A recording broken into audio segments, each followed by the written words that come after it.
Bonjour Nora Bussini. Bonjour. Nora, vous êtes journaliste, et vous êtes journaliste à la fois au Point et au magazine Franc-Tireur, c'est ça? Exactement.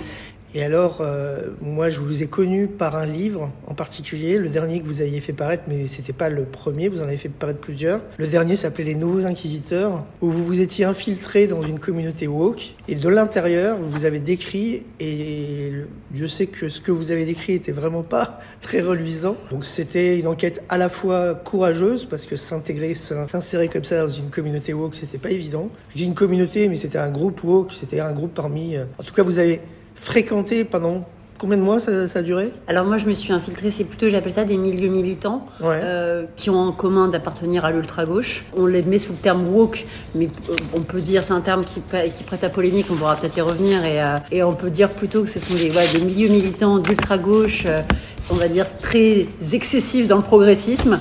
Trop excessif, même si c'est bien d'être progressiste, évidemment. Et du coup, j'ai fait 1 an sous une fausse identité. Infiltré, mais pendant 1 an. Incroyable. C'est quelque chose qu'on voit très peu dans la presse française. C'est vraiment une méthode d'enquête un peu plus anglo-saxonne, on va dire. Oui. Alors, on l'a eu sur des questions d'extrême droite, notamment. Mais je crois que c'est vrai que sur l'ultra-gauche, c'est moins commun. D'ailleurs, il y a Christophe Bourseiller, mais il y a peu de personnes qui vont connaître par cœur, très bien connaître et spécialiser en extrême gauche en France. D'ailleurs, même avant, et on y reviendra aussi, j'en doute pas, avant le 7 octobre, on était directement catalogué d'extrême droite dès lors qu'on critiquait l'extrême gauche, en fait, finalement. Ouais. Alors, vous êtes né à Clermont-Ferrand en 1990. 95, vous voyez. Internet est bourré d'erreurs. Internet dit que vous êtes d'origine bretonne par votre père et kabyle par votre mère. Oui, berbère. Berbère, donc ça c'est vrai. Que vous appartenez à une famille de la classe moyenne, que vous avez fait des études de lettres modernes à la Sorbonne, et ça a alimenté votre premier livre, vous avez été surveillante en collège, c'est ça? Oui, exactement. J'ai été pionne en REP, donc c'est le nouveau terme pour dire ZEP, en ex-REP+, et pour pouvoir financer mes études. Et d'ailleurs, ça m'a donné... j'ai eu la chance que le journal Le Point m'offre justement une chronique hebdomadaire pour raconter un petit peu ce point de vue de pionne, alors que j'avais 19 ans et que j'étais encore en études. Et qui c'est qui a eu cette bonne idée? C'est François-Olivier Gisbert ou quelqu'un d'autre? Non, alors c'est assez drôle, c'était Jérôme Begley. Ah, Jérôme Begley, et avant qu'il parte. Exactement. En fait, moi, j'avais une copine qui faisait du babysitting chez des journalistes du Point. Et en fait, je lui demandais tout le temps qu'elle fasse lire un peu ce que j'écrivais, parce que je trouvais ça dingue ce qui se passait dans cet établissement. Et j'avais remarqué qu'on entendait beaucoup les points de vue des profs, tant mieux, mais jamais de la vie scolaire, alors que c'est ceux qui sont le plus près des élèves. Et en fait, je lui ai dit, est-ce que tu peux faire lire pour qu'il me donne des conseils, et comme ça je proposerai ça à la Gazette locale. Et en fait, ils ont tellement aimé qu'ils m'ont dit, on va t'aider à travailler un peu le journalisme, parce que tu connais pas, toi t'es en lettres, et on va dire le rudimentaire, et après ils m'ont laissé ma chronique hebdo qui a super bien marché, qui m'a permis de faire ce livre. Alors dans les premiers épisodes du Bonheur c'est les autres, on a eu la chance d'avoir Cécile Chabot. Oui, que je connais bien et que j'embrasse. Voilà. Cécile Chabot qui elle était côté prof. Mais Cécile qui est géniale, qui a fait un bouquin super. Exactement. Et qui vient de gagner 2 prix quand même. Hein, exactement. Quelle star. Exactement, avec son livre De femmes et d'acier qui est absolument exceptionnel. Et on l'embrasse. Et le précédent l'était aussi. Oui. Alors après, donc vous êtes, comme on l'a dit, devenu journaliste pour Le Point. Et aussi pour Marianne, mais ça est terminé depuis quelques mois maintenant. Un peu plus maintenant, ça fait un peu plus d'1 an, je crois, que j'écris plus pour Marianne. Et vous avez fait un premier roman qui s'appelait Milieu, c'est ça. Et puis donc à côté du Point, vous travaillez pour Franc-Tireur. Voilà, j'écris chez les deux. Voilà. Et alors sur les problématiques, sur les thématiques qui sont lesquelles? Enfin, votre cadre, c'est lequel? Alors moi déjà, je suis journaliste d'investigation. Je fais beaucoup d'enquêtes, notamment au long cours. J'ai une spécialisation, comme je vous expliquais, sur l'ultra-gauche. Et je traite beaucoup de sujets sociétaux, d'actualité, mais vraiment avec un prisme sociétal. Et je parle également beaucoup avec des sujets de la génération Z, donc on va dire la jeunesse, les jeunes que j'interviewe 1 semaine sur 2 également pour Le Point. Bon, tout ça, ça nous introduit magnifiquement notre questionnaire Le Bonheur c'est les autres, puisque la première question que je pose, et vous le savez puisque vous avez déjà écouté les épisodes, si je vous demande comme ça spontanément, c'est quoi pour vous le bonheur, la définition que vous donnez au bonheur, c'est quoi? C'est la sécurité. Voilà, être en sécurité, pouvoir se dire qu'on est rasséréné. Et alors je me rappelle quand vous posiez cette question-là, moi je voyais toujours une image, et moi je pense directement à chez moi, avec mon chat, avec mon compagnon, de quoi manger dans le frigo, au chaud, des réflexes un petit peu, voilà, et pas avoir peur, voilà. Et le bonheur, c'est cocoon alors. Ouais, c'est ça. C'est le cocon, le nid. Il y a une très belle phrase qui, je crois que c'est du grec ou du latin, ça s'appelle Suave Mari Magno. Et ça veut dire, en gros, c'est un petit peu l'image du phare dans la tempête, où justement, vous pouvez la voir, l'image, il pleut dehors, il y a de la tempête, et nous, on est au chaud et on est bien. Et qu'est-ce qu'on est bien, encore mieux que s'il pleuvait pas dehors. Quel souvenir heureux de votre enfance remonte spontanément à la surface? Et vous étiez fille unique? Vous aviez des frères et sœurs? Comment c'est... Alors moi j'ai une petite sœur, on a 8 ans et demi d'écart. Et elle est merveilleuse, elle est aussi en études de lettres aujourd'hui. Souvenir heureux de mon enfance, moi je dirais beaucoup jouer dehors, on a beaucoup déménagé. Jouer dehors, jouer à la mer en Bretagne, notamment ouais, voilà, je pense que c'est la mer. Vous étiez de quel coin de la Bretagne? Côte d'Armor? Les plus beaux, exactement. Côte d'Armor. Bien sûr, le plus beau coin de la Bretagne, c'est les Côtes d'Armor. Vous êtes une grande lectrice de livres, vous avez dit que vous avez fait des études littéraires. Mais c'est quoi le livre, le film ou la pièce de théâtre ou encore l'auteur qui vous a marqué de façon indélébile et pourquoi? Et quand je dis un, il y en a un, c'est sans hésiter, c'est Barjavel. C'est d'ailleurs, j'étais un peu triste parce qu'à la base, je voulais faire un mémoire sur Barjavel et on m'avait dit que c'était pas assez littéraire, ce que je trouve vraiment tout à fait injuste. Et on a en plus voilà. Et c'est Barjavel et je dirais que c'est Ravage. Le livre Ravage, mais aussi Grand Secret, enfin, il y en a tellement de Barjavel. Et je pense que c'est un uppercut du droit quand on le lit. Et je le trouve exceptionnel dans sa réflexion sociétale, sur l'aspect anticipation et sur toutes les questions de réflexion de l'humain. Vraiment, c'est Barjavel. Tout Barjavel. Peut-être pas. Même les chemins dans Katmandou. Ça, je l'ai moins. Ça va vraiment plus être Grand Secret, Ravage, La Nuit des Temps. Là, c'est vraiment quand il y a du sociétal et de l'anticipation, on me séduit. Et vous connaissiez l'envers du décor, le personnage ou pas du tout? Un peu moins quand même. Souvent, ça m'intéresse un peu moins. Quand quand je lis l'œuvre, ça m'intéresse moins de connaître l'humain. De quoi ne voudriez-vous jamais vous priver dans la vie, sous-entendu pour être heureuse? De dîner. Mais des dîners dans le sens pas que manger, c'est de faire un bon dîner, un bon repas. Vous savez, ce moment où vous le partagez avec quelqu'un. De dîner avec quelqu'un, voilà. Avec quelqu'un ou avec votre compagnon ou avec mon compagnon, mais ça peut être avec mes amis. J'ai la chance d'en aussi. avoir beaucoup. Et en famille, en effet aussi. Avec des collègues, avec des confrères, des consoeurs merveilleux. Mais le dîner, je pourrais ne pas manger de la journée. Je pourrais faire ce que vous voulez. Aller faire un bon dîner avec quelqu'un et discuter, c'est génial. Avec un verre de vin rouge, quand même. Et qui prépare le dîner? C'est vous ou vous préférez aller dîner à l'extérieur? À l'occasion, je préfère aller dîner à l'extérieur. Je peux cuisiner, mais je suis de la cuisine pratique et efficace. La cuisine du Tupperware. Et vous avez hérité plutôt de la cuisine berbère ou de la cuisine bretonne? La cuisine, aucune idée. La cuisine de ma nourrice qui me gardait à l'époque italienne. Ça vraiment, j'ai un amour pour l'Italie. Dieu sait que je suis chauvine pour la France, mais vraiment l'Italie, j'adore. Alors mon propos n'est pas de vous interroger sur votre rapport à la religion, à la pratique ou à la croyance, parce que ça c'est quelque chose d'intime. Mais par contre, quel est votre rapport avec, je dirais au sens large, la spiritualité et peut-être même avec l'au-delà et avec la mort? Moi je suis quelqu'un qui n'est pas de religion, mais je crois en Dieu. Et donc ça ne me dérange pas d'en parler. Je crois en Dieu, je prie Dieu. Une transcendance. Oui, voilà, c'est ça, un grand architecte de l'univers, comme il a pu être appelé. Mais j'ai beaucoup de respect. Par exemple, j'ai des amis qui vont beaucoup croire aux énergies, d'autres qui vont être très croyants dans des religions monothéistes. J'ai beaucoup de respect, de fascination, et je pioche un peu de partout finalement. Mais avec une volonté quand même de me dire que je crois beaucoup au fait, avec une mentalité, je vais y arriver, que par exemple l'idée c'est de tous les jours être content de ce qu'on a vraiment et de se le répéter, de se remémorer le matin en se disant voilà tout ce que j'ai, tout ce qui est bien. Sur le plan amoureux, amical, familial, professionnel, et je pense que ça met dans une énergie qui aide à garder tout ça aussi et à se réjouir de ce qu'on a. Quel rapport vous avez avec la mort? Avec la mort, c'est plus profond. Ouais. La mort, est-ce que quand on dit la mort, ça peut être votre futur la plus lointaine possible, votre mort et la mort des gens qui ont été proches de vous, qui sont disparus. Est-ce que vous avez une relation spéciale avec ça ou pas du tout? Moi, je sais que j'ai une énorme angoisse de la mort, mais énorme angoisse de perdre les gens que j'aime. Parce que j'ai eu la chance de ne pas perdre des proches. Encore. voilà. J'ai pas beaucoup de famille, du coup je touche du bois, mais ma famille est encore vivante. Donc j'ai pas connu ça. Et du coup j'ai une peur, mais paralysante presque, de me dire qu'on va m'appeler à tout moment pour m'annoncer. Par exemple, ça peut être tout bête, si mon père téléphone et que j'ai pas le temps et pas l'envie de le rappeler tout de suite, je vais me dire, si tu l'as pas appelé et que c'est peut-être son dernier coup de fil, tu vas le regretter toute ta vie. Donc voilà, j'ai vraiment cette angoisse. Alors paradoxalement, j'ai beaucoup moins peur pour moi, même professionnellement. Je sais que je vais me mettre souvent en danger. On me dit tout le temps, t'es courageuse. Quand on travaille notamment sur des questions d'islamisme, parfois on reçoit des choses. Moi, j'ai eu beaucoup de menaces de mort. J'ai même eu des tentatives d'agression par le travail que je fais.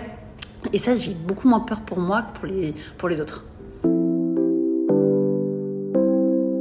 Alors, vous êtes une littéraire. Dans la famille, vous êtes des littéraires, puisque votre sœur, vous m'avez dit, fait aussi des études littéraires. Donc, vous êtes fatalement des amoureux des mots. Et donc, ma question, elle est simple. C'est quoi le mot de la langue française que vous préférez? Ou le mot auquel vous pensez là, instantanément, alors qu'on se trouve face à face l'un de l'autre? Glousser. Glousser. Ouais, j'adore ce mot, j'adore cette sonorité. Enfin, j'adorais ces mots comme ça, glousser, jubiler, ronronner. Enfin, c'est des mots que je trouve sympas, même satisfaisants à dire, à lire. Et parce qu'on va toujours penser à rire. Et moi, je trouve que glousser, parce que c'est encore plus surprenant, on va dire, quand on glousse, ça nous échappe et on essaie de le rendre discret. Ça fait partie des beaux mots autour du verbe rire. Oui. Il y a des moins beaux mots, comme ricaner. On l'a dit en même temps. Exactement. Et ben voilà, ricaner, je l'aime moins, alors que glousser, je trouve drôle. Est-ce que vous avez tendance à souvent douter dans l'existence? Et si oui, est-ce que vous doutez plutôt de vous ou plutôt des autres? De tout. Il y a un côté, je pense, paranoïaque qui est peut-être propre à l'investigation, je ne sais pas. Ou alors peut-être, je me suis mise à faire de l'investigation parce que j'avais un côté paranoïaque, je ne sais pas. Mais j'ai déjà moi, constamment peur de faire une erreur. Ça me liquéfie. Rien que d'y penser, en vous parlant, j'ai la boule au ventre. Faire une erreur, me tromper, avoir une mauvaise info, pas assez vérifié. Du coup, voilà, rien que d'y penser, je vais faire les gestes très stricts. Et je vais douter des autres parce que les expériences, malheureusement, le fait.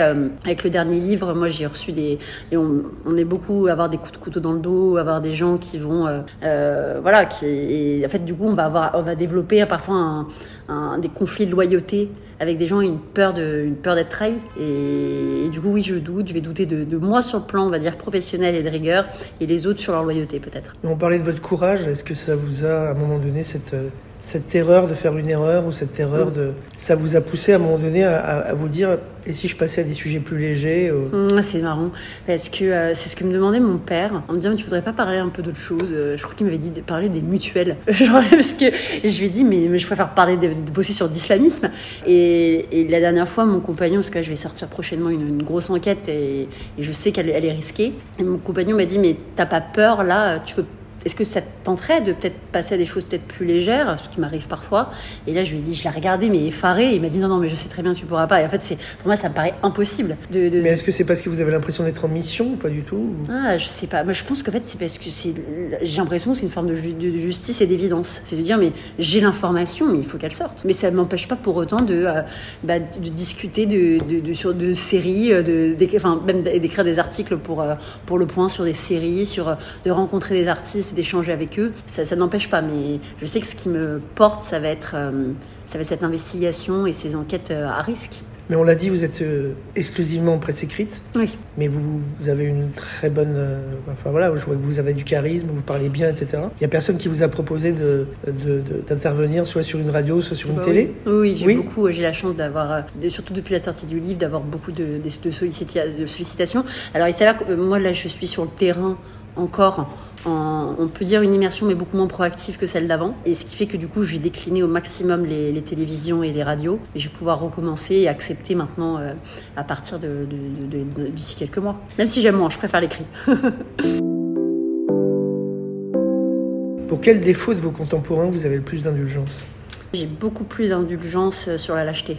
C'est l'inverse de vous. Donc oui. Les gens qui ont pas le courage ou qui n'assument pas. Tout à fait. Et d'ailleurs même, moi je comprends les laïcs qui se taisent. Alors même si paradoxalement, je les admire encore plus quand ils se taisent pas. Mais je veux dire, je comprends tellement et je vois tellement comme ça coûte et comme c'est dur et comme c'est terrifiant et tout ce qu'on peut risquer, tout ce qu'on peut perdre, que moi je comprends qu'on ne dise rien. en fait. Et je suis entre la commisération et pas la tristesse, même pas la déception. Je comprends beaucoup plus. Vous diriez que c'est dans la nature humaine? Et on l'a vécu, par exemple, pendant la Deuxième Guerre mondiale. Oui. Et je comprends. Parce qu'en fait, je trouve que c'est tellement facile, les gens qui disent qu'ils auraient été résistants. Je pense que quasiment personne va vous dire mais moi, j'aurais jamais été résistant. J'aurais même refusé d'aider des gens. Personne ne vous le dira, mais pourtant, les chiffres étaient là. Hein. Mais c'est aussi une légende qui a été construite volontairement par le pouvoir. Bien sûr, en effet, historiquement. Ça arrangeait bien. Hein. Oui. Et il fallait éviter absolument cette image, en effet. Voilà. Alors, c'est pas à vous que je vais l'apprendre. La France est un pays extrêmement pessimiste. C'est un des 3 pays les plus pessimistes du monde. Donc moi, j'aimerais d'abord savoir si vous classez plutôt parmi les optimistes, malgré tout ce que vous vivez, malgré tout ce que vous voyez, malgré tout ce dont vous êtes témoin. Est-ce que vous êtes malgré tout optimiste? Et qu'est-ce qui vous rendrait optimiste pour l'avenir? Alors moi, je suis optimiste. C'est ça le souci, c'est que je suis optimiste parce que je vois ce qui marche et je vois les réactions des gens. Et elles sont folles. Et je vois cet amour pour la France. Et je sais et je pense que c'est avant la sortie du livre, j'étais pessimiste. Et je me disais, c'est pas possible. Je me sentais extrêmement seule. Alors peut-être que je travaille notamment dans une rédaction qui s'appelle Franc-Tireur. Je vois le succès de Franc-Tireur chaque semaine. Et je fais des conférences dans toute la France. Les gens viennent quasiment me voir parce qu'ils vous ont lu. Je vois l'engouement des gens pour des questions de laïcité, pour un souci de l'avenir de notre pays, pour un amour de notre pays et de notre histoire. Et du coup, non, je suis assez optimiste. J'ai peur, mais ça m'empêche parce que je sais qu'il y a une majorité qui est discrète, pas silencieuse. Elle est discrète et elle va avoir des actions toutes bêtes, mais avoir des actions. Et c'est ça qui est génial. Donc non, je suis assez optimiste, au contraire. Vous êtes optimiste, mais vous dites j'ai peur, quoi. Ouais, j'ai très peur. Et la peur n'évite pas le danger. Non, et j'ai peur de me tromper surtout. Parce que j'ai un compagnon qui est très pessimiste, très cynique.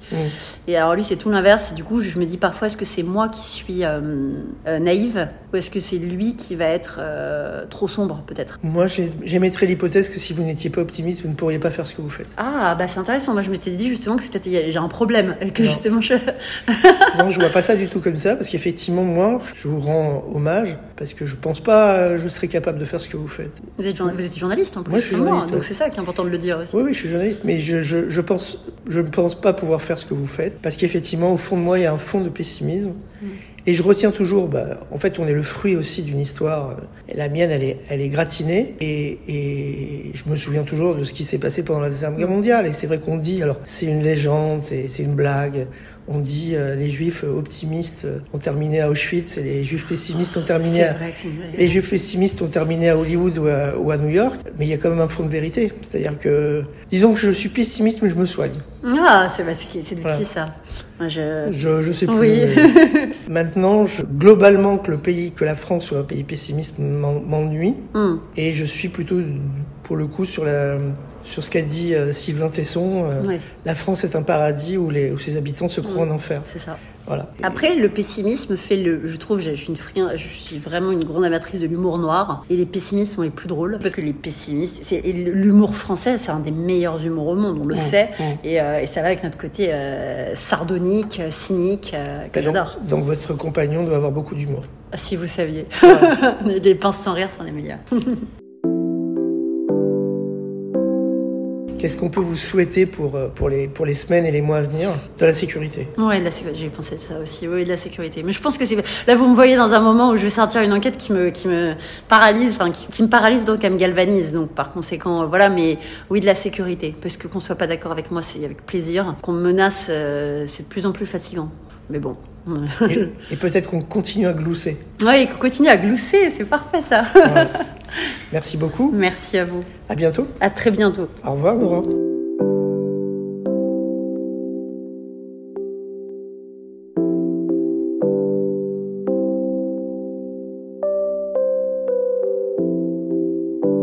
Alors, depuis quelques temps, Nora, on propose à nos témoins de participer à un petit jeu autour d'un produit d'un chocolatier qui s'appelle Jadis et Gourmande, qui est à Paris, qui a 5 boutiques à Paris et une boutique aussi dans le 91, et qui a un atelier dans le 91. C'est des chocolats artisanaux de très très belle qualité, avec plein d'innovations, plein de produits sympas, et notamment un qui s'appelle les Clés du Bonheur.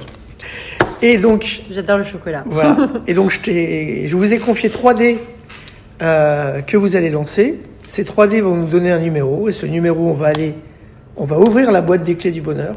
On va regarder à quel chocolat ça correspond, à quel étui de chocolat ça correspond. Vous allez lire le message et ensuite vous pourrez manger le chocolat qui est à l'intérieur. Et bah c'est parti. Alors allons-y, jetons les dés. J'ai pris 3 dés en plus, hein, Ouais. pour la symbolique. Et j'ai fait 11, 15. Alors 6 et 5, 11 et 4, 15. Parfait. Donc on va sélectionner, on va trouver le numéro 15.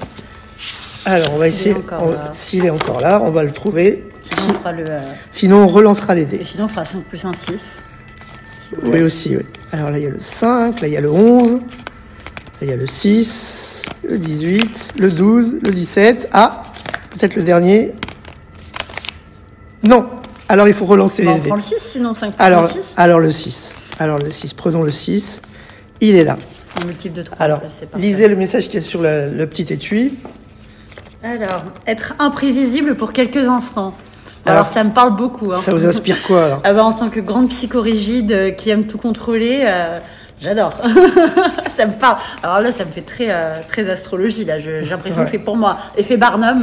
Ouais, c'est un peu comme les messages chinois. Regardez derrière si c'est un chocolat au noir ou au lait. Chocolat noir. Eh ben allez-y. C'est bon. Génial. Vous pouvez déguster. Je suis ravie. Merci Nora. Merci beaucoup.